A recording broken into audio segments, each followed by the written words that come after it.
கனவா நீ காற்றா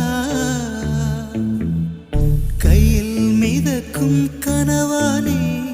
கைகால் முளைத்த காற்றானே கையில் ஏந்தியும் கனக்கவில்லையே நூறையால் செய்த சிலையானே